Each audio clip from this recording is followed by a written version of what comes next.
નમસ્કાર, હું છું વિક્રમ વકીલ અને તમે જોઈ રહ્યા છો હોટલાઇન ન્યૂઝ.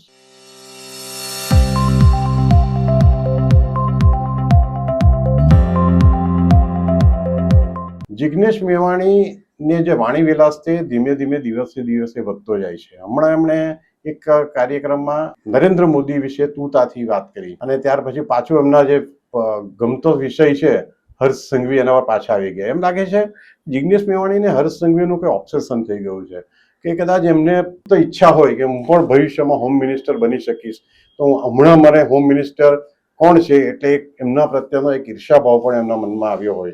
ઈર્ષાભાવને કારણે રોજ ઉઠીને નવા નિવેદનો કરે છે અને વડનગર જઈને એમણે વડાપ્રધાન મોદીને છંછેડવાની કોશિશ કરી છે. આ તો એવું છે કે જ્યારે આપણે કહીએ કે હાથી ચાલતો જતો હોય અને પાછળ શ્વાન ભસતા હોય તો એને કંઈ અસર નથી થતી. એમ નરેન્દ્ર મોદી આવી બાબતમાં કોઈ ગંભીરતાથી લેતા નથી.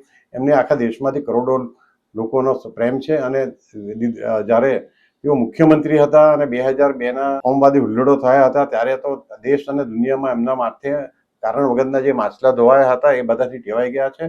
અને નરેન્દ્ર મોદી એ રીતે ખૂબ જ મેચ્યોર રાજકારણી છે.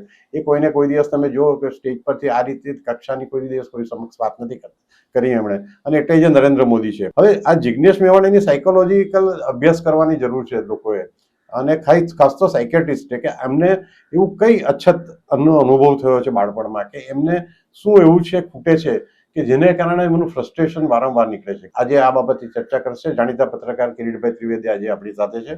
કિરીટભાઈ, તમને શું લાગે છે? જી ધન્યવાદ સાહેબ. સૌથી મહત્વની વાત, છેલ્લા 1-1.5 મહિનાથી જે આ જિગ્નેશ મેવાણીનો વાણી વિલાસ ચાલી રહ્યો છે એમાં એમનું જે એમના પરિવારના અને ઘરના જે સંસ્કારો છે તમે એ ઉજાગર કરી રહ્યા છો. બીજી વસ્તુ કે તમે કોઈ સ્ટેજ ઉપર બેસીને જ્યારે વાત કરો છો ત્યારે તમે ગલી ચોરાહે કે નુક્કડ ઉપર તમે કોઈ તમારા મિત્રો સાથે ચર્ચા નથી કરતા.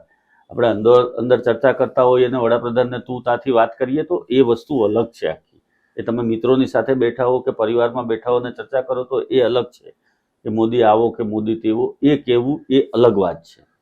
પરંતુ તમે જ્યારે જવાબદાર વ્યક્તિ તરીકે કોઈ સ્ટેજ ઉપરથી બોલો છો ત્યારે તમારો વાણી વિલાસ જે છે એ સંયમિત વાણી તમારી નીકળવી જોઈએ. એ એક જાહેર જીવનની અંદર ખૂબ જ જરૂરી છે. અને જો આ તમે કદમ ચૂકો છો તો તમારા ફેન ફોલોઅર્સ છે એ લોકો તમારા કલ્ચરથી પરિચિત થઈ જાય છે, તમારી માનસિકતાથી પરિચિત થઈ જાય છે અને તમે શું વિચારી રહ્યા છો એનાથી પરિચિત થઈ જાય છે. હવે અહીંયા વાત વડાપ્રધાન નરેન્દ્ર મોદીની છે. હવે સન્માનનીય નેતા છે એ તમે માનો કે ન માનો તમારે સ્વીકારવું જ પડે. તમારે એની શક્તિઓ જે છે અથવા તો એની પાસે જે કામની કુનેહ છે, કામ કરવાની આવડત છે એ તમારે સ્વીકારવી જ પડે. એક ભારતીય હોવાને નાતે તમારે એ તમારા દેશના વડાપ્રધાન છે એટલે એ રીતે પણ એને તમારે સન્માન આપવું પડે અને સ્વીકારવા પડે.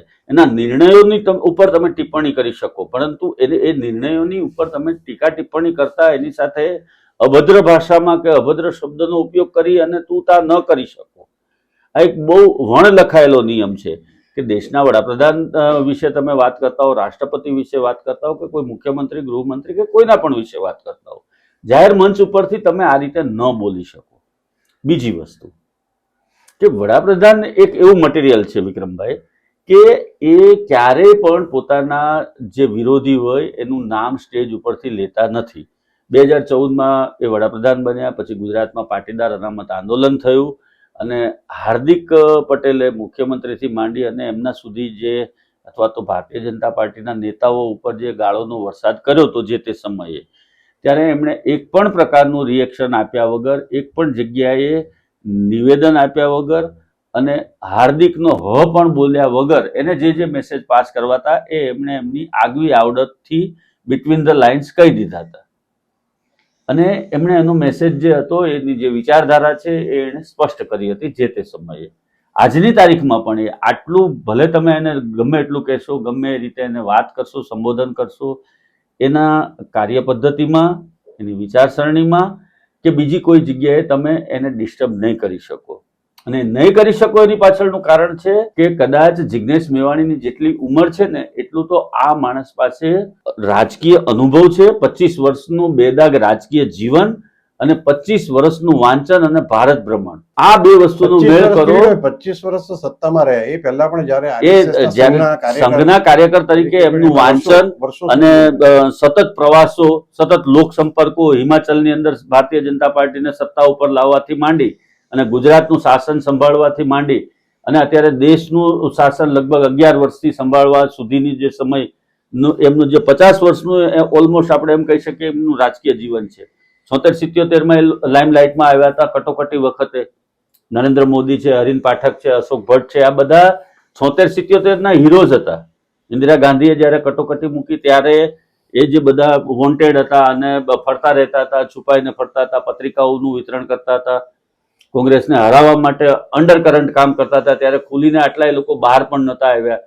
અને એ જે સમયનો એમનો અનુભવ છે ત્યાંથી લઈ અને અત્યાર સુધીનો, એટલે 76-77 થી લઈ અને 2025 સુધીનો, એટલે ઓલમોસ્ટ 50 વર્ષ થયા, અથવા 50 વર્ષથી 1-2 વર્ષ વધી જાય કદાચ આ ગણીએ આપણે તો આટલું જે એમનું જાહેર જીવન છે, 25 વર્ષનું જાહેર જીવન અને 25 વર્ષનું પ્રવાસ અને વાંચન, આવી અનેક ખોપરીઓ, એક નહીં લાખો જિગ્નેશ મેવાણી જેવા ખોપરીઓને એમણે હેન્ડલ કર્યા છે. તમે હિમાચલ જતા રહો, તમે દિલ્હી જતા રહો, કે ઉત્તર પ્રદેશ જાઓ, કે મધ્ય ભારતમાં જાઓ, રાજસ્થાનમાં જાઓ, મધ્યપ્રદેશમાં જાઓ, આ દરેક જગ્યાએથી, કે રાજસ્થાનથી માંડીને તમે દક્ષિણના રાજ્યો ગણો, એ બધી જ જગ્યાએથી અલગ અલગ પ્રકારની ખોપરીઓને એમણે હેન્ડલ કરી છે અને બધાને કંટ્રોલ કર્યા છે અને આજની તારીખમાં એ કંટ્રોલ કરે છે.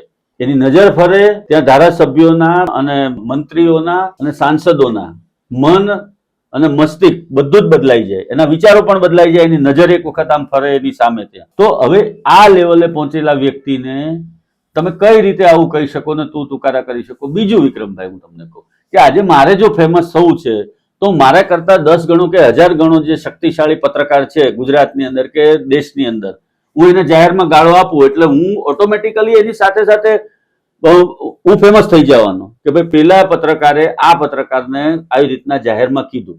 પણ એ આપણા સંસ્કાર નથી. આપણે પ્રસિદ્ધિ માટે કે સસ્તી પ્રસિદ્ધિ માટે કે આપણો બળાપો કાઢવા માટે કોઈ સક્ષમ પત્રકારો છે આપણા કરતા, અથવા તો ઉચ્ચ લેવલ ઉપર કામ કરી રહ્યા છે, એમાં તમે કોઈ પણનું નામ લઈ શકો.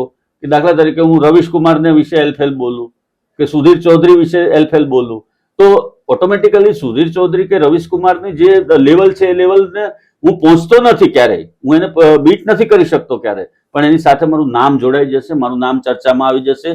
સામાન્ય માણસો મને એમ કહે છે કે રવીશ કુમારને ગાળો આપી હતી. આ ભાઈ એક બીજો એંગલ પણ છે, જે રાજકીય કેટલાક નિરીક્ષકો સાથે મેં વાત કરી, એમાં ભાજપ આડકતરી રીતે જિગ્નેશ મેવાણીને ઈચ્છે છે કે જે એનું ચર્ચામાં રહે, એને કારણે તમે જુઓ છેલ્લા કેટલાક દિવસથી ગોપાલ ઇટાલિયા સોશિયલ મીડિયામાં ખોવાઈ ગયા છે.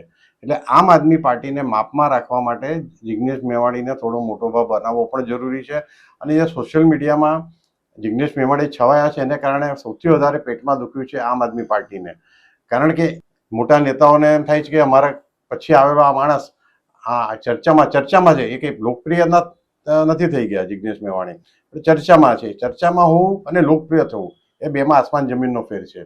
તો જિગ્નેશ મેવાણી એમ માને છે કે રોજ સેન્સેશનલ એક નિવેદન કરશે તો થોડા દિવસ લાઇમલાઇટમાં રહેશે. અરવિંદ કેજરીવાલ એક જમાનામાં કરતા હતા, આજે અરવિંદ કેજરીવાલ ક્યાં છે? તમે કોઈ દિલ્હીની સત્તા ગુમાવી, ગુજરાતમાં મોટે ભાગની બેઠકો પર ડિપોઝિટ ગુમાવી.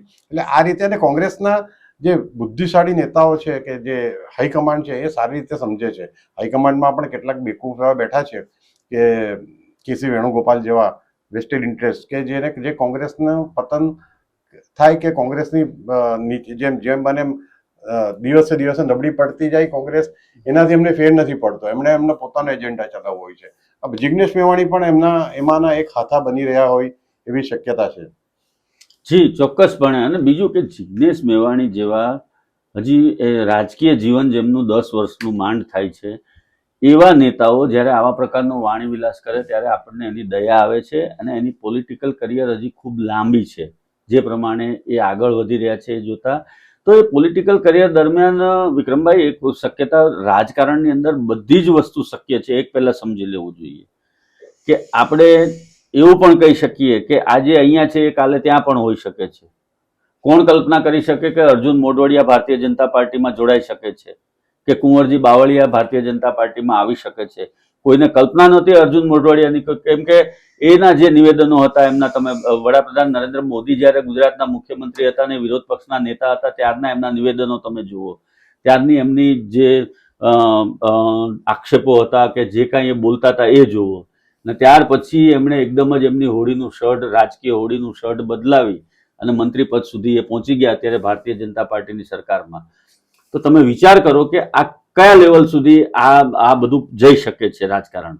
અને આ રાજકારણની અંદર કોઈ પણ વસ્તુ અશક્ય નથી, અને નેતાઓએ તો અને કાર્યકરોએ પણ આ વસ્તુ બરાબર સમજી લેવી જોઈએ કે આ રાજકારણની અંદર તદ્દન તરલ અને પ્રવાહી પરિસ્થિતિ છે. કયું વેણ ક્યારે કઈ બાજુ વળે એ કંઈ ન કહી શકાય. અને કદાચ હું એમ પણ કહું છું કે 2 વર્ષની અંદર જિગ્નેશ મેવાણી ભારતીય જનતા પાર્ટીને ગાળો આપતા આપતા હાર્દિકની જેમ એની સાથે જોઈન્ટ થઈ જાય, બની શકે છે.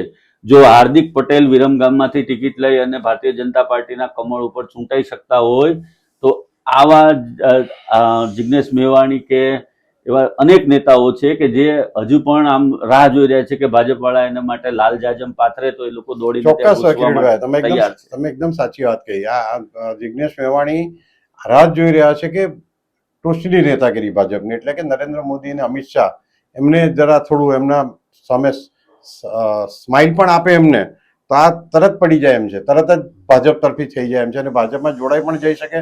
એ તમારી વાત એકદમ સાચી છે. કાલે કોણે જોઈ નથી. અને રાજકારણમાં આ જેટલા તમે આક્રમક જેટલા વધુ હશો, જેમ અર્જુનભાઈ મોઢવાડિયા એક જમાનામાં સૌથી વધારે આક્રમક હતા ભાજપ સામે બોલવામાં, અને એમને પ્રેસ કોન્ફરન્સમાં દરેક ભાજપને ટોચના નેતાઓને ટાર્ગેટ કરવામાં આવતા હતા, અને આજે મિનિસ્ટર બની ગયા છે. એટલે જિગ્નેશ મેવાણી પણ સત્તાને માટે એ કદાચ આ બધું કરતા હોય અને ભવિષ્યમાં ભાજપમાં જવાનો એક રસ્તો શોધતા હોય એવી પણ પૂરેપૂરી શક્યતા છે. Kiritbhai, thank you very much. Kiritbhai, તમે અમારી સાથે જોડાયા. જી, ધન્યવાદ. આવા પ્રકારના વિડીયો તમને જોવા ગમતા હોય તો હોટલાઇન ન્યૂઝ ચેનલને લાઇક, શેર અને સબસ્ક્રાઇબ કરો.